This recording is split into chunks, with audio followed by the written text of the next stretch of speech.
I hope you've watched the first part of this lesson. It's now time to study 5 common sentence patterns. How exactly will knowledge of sentence patterns help you? Is it worth learning? I think so. First, you can create a variety of sentences and not be limited to 1 or 2 patterns each time you speak or write. Second, you can more easily correct sentences because you'll know how sentences are built. You'll understand the parts of a clause and how they fit together. Lastly, you'll have an easier time when you read and come across long sentences. You'll be able to recognize clauses by identifying the subject and the verb. So let's get started. Learn about sentence structure in English with Jennifer. The first pattern is the most basic one, subject plus verb. For example, we relaxed. Remember that verbs express an action or a state. Here are some longer examples of this pattern. I haven't been practicing. Henry and his friends are going to be performing.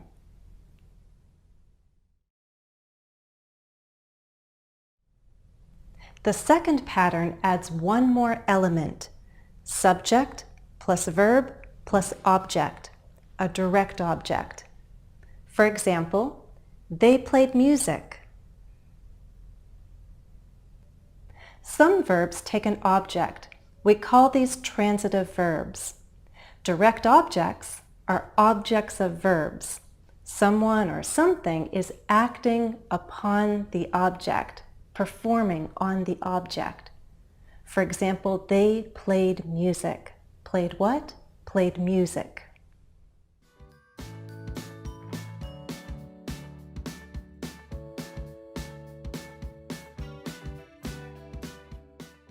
So recall the first pattern with our model sentence, we relaxed.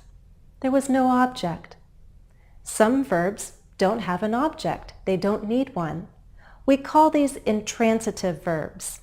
So we have transitive and intransitive verbs. Only transitive verbs have an object. Here's a tip. When you learn a new verb, pay attention to the grammar. Is it transitive or intransitive? A learner's dictionary will tell you. It will show you whether that verb requires an object. But some verbs can have both meanings. It can be both transitive and intransitive. A verb you already know like that is play. The children are playing. The children played a game.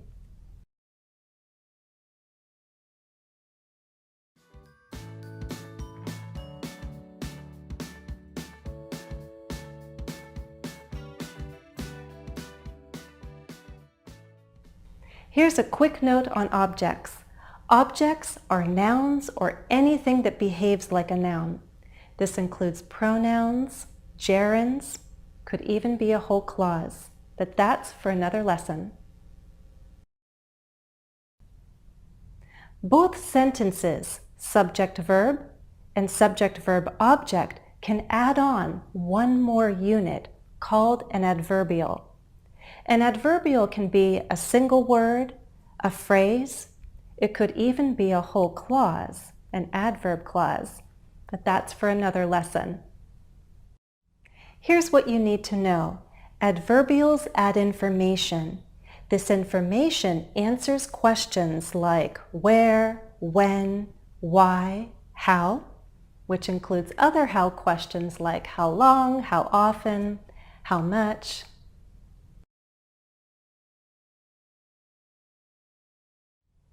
So our first pattern, subject plus verb, can become subject plus verb plus adverbial. The children played in the sand. Where? In the sand. Our second pattern, subject plus verb plus object, can become subject plus verb plus object plus adverbial. They sang songs last night. When? Last night.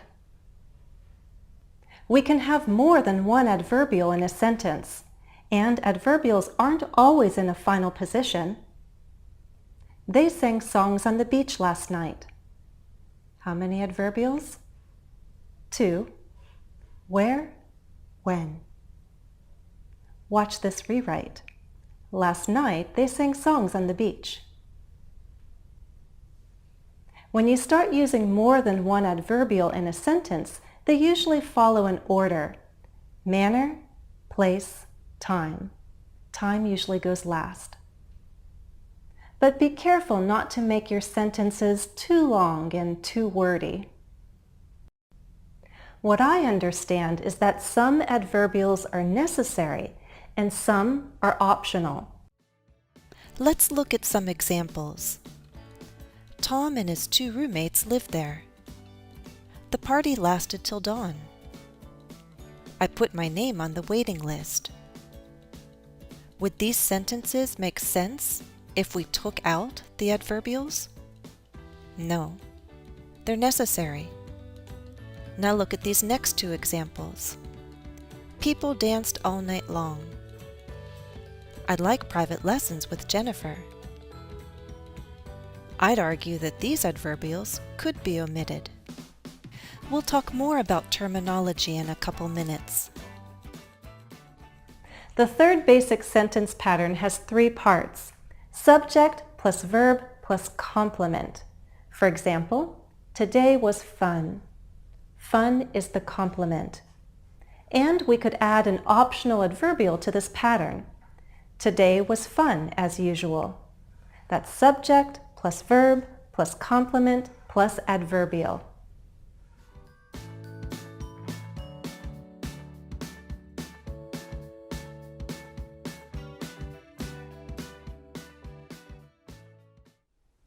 We talked about transitive and intransitive verbs. There's another group of verbs we need to talk about: linking verbs. Have you heard of those? Linking verbs link or connect the subject to an idea called the complement. We need the complement to fully understand the subject. For example, she's an artist. She's what? An artist. You seem confused. You seem like what? You seem confused. We need the complements to complete the idea, to fully explain the subject. Complements are very often nouns or adjectives.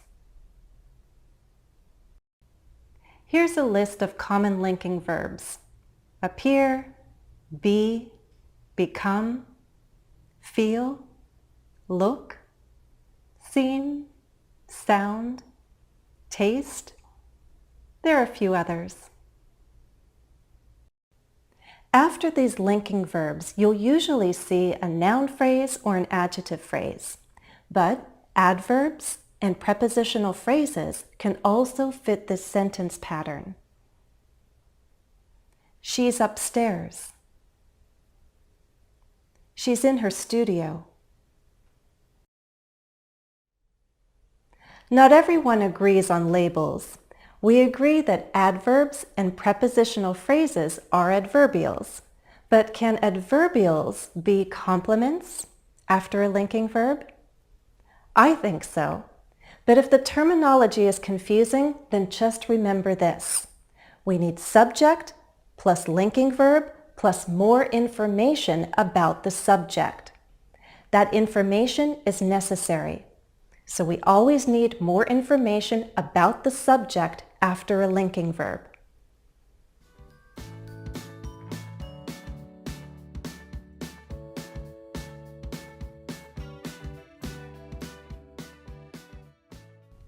Subject complements are only one type of complement. Let me quickly show you another. Look at this example. She was excited about the party. What pattern does this sentence follow? Well, she was excited. That's subject plus verb plus complement. Excited is an adjective, it's a subject complement. About the party is information that explains her excitement. It explains the adjective. It's an adjective complement. So our sentence is now subject plus verb plus complement plus complement. The first is a subject complement.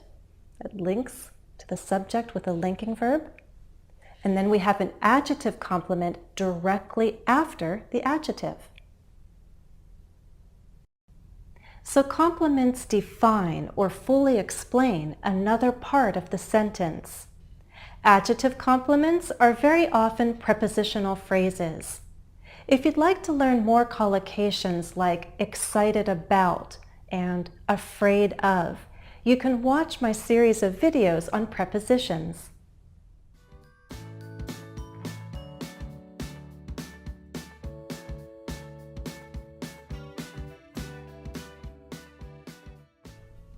Our fourth sentence pattern has 4 parts: subject plus verb plus object plus object. How do we have 2 objects? Well, the first is an indirect object, the second is a direct object. It will be clearer when you see an example. Indirect objects often follow a preposition. For example, I tell secrets to my friends. To my friends. Friends is the indirect object. I sing songs for the children. For the children. Children is the indirect object. But with some verbs, we can drop the preposition and move the indirect object so that it comes between the verb and the direct object. It's the only time we can do that. We don't normally separate a verb from its direct object. We showed our cousins a good time.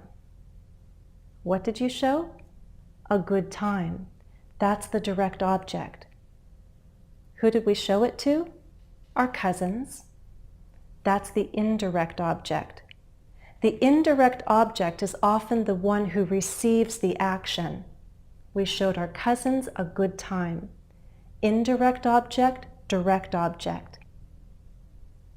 If I tell you a secret, what did I tell? A secret. To who?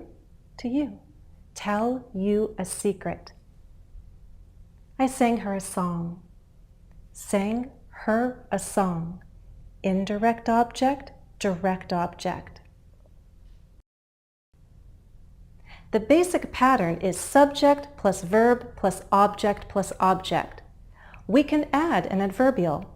Look at these 2 examples. We showed our cousins a really good time last weekend. Subject plus verb plus object plus adverbial. Last weekend, we showed our cousins a good time. Here we have the adverbial at the beginning.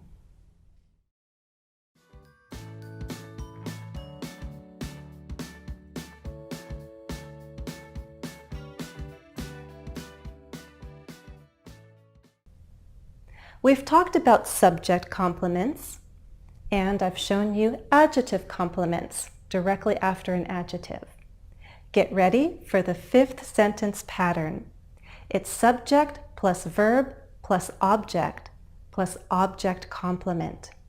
Here's an example. I consider that the best trip ever. The best trip ever is the object complement. It explains or defines the object. It directly follows it, and I need that to fully understand. I consider that to be what? The best trip ever. Some sentences require an object complement, like this one. Here's a similar example. We consider him family. Consider him to be what? We consider him family.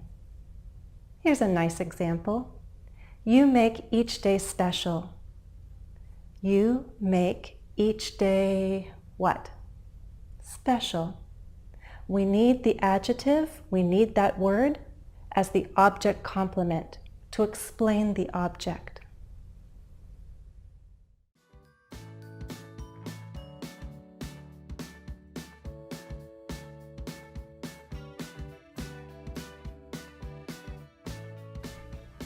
Was it worth learning these patterns? Well, I want to show you the power of this new knowledge. Let's try an exercise. I'll show you 5 sentences. I want you to find and correct the mistake in each sentence. I know you can do it. Here's the first sentence. What's wrong with it?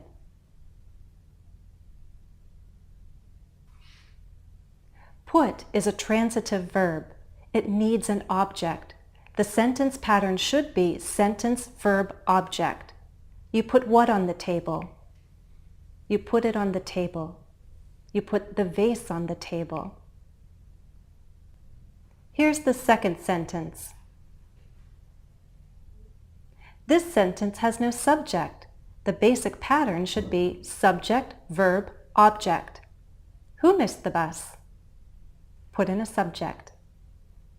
This morning I missed the bus. Here's the third sentence. This sentence is missing a verb, a linking verb. The pattern is subject, verb, complement. Let's put in a verb. Music is a beautiful art form. Look at the fourth sentence.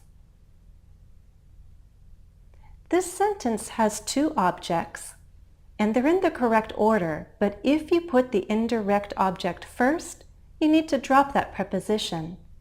The pattern is subject, verb, plus indirect object, plus object. What's the full sentence? I sent her a thank you note.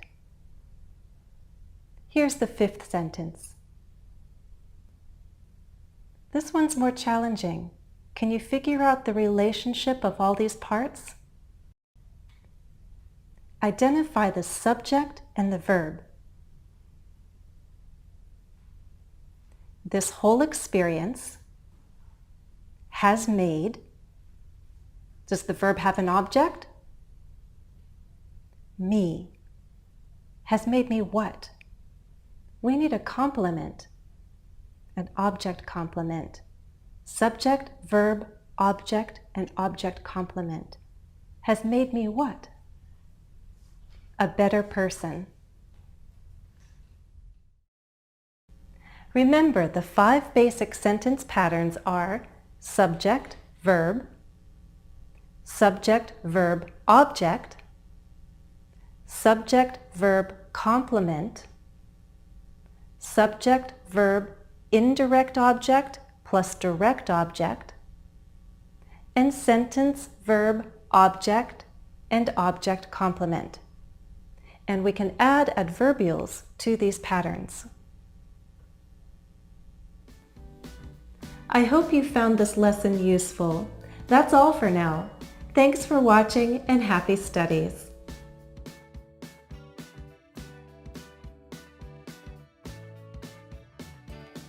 Remember to follow me on social media. All the links are on my YouTube channel.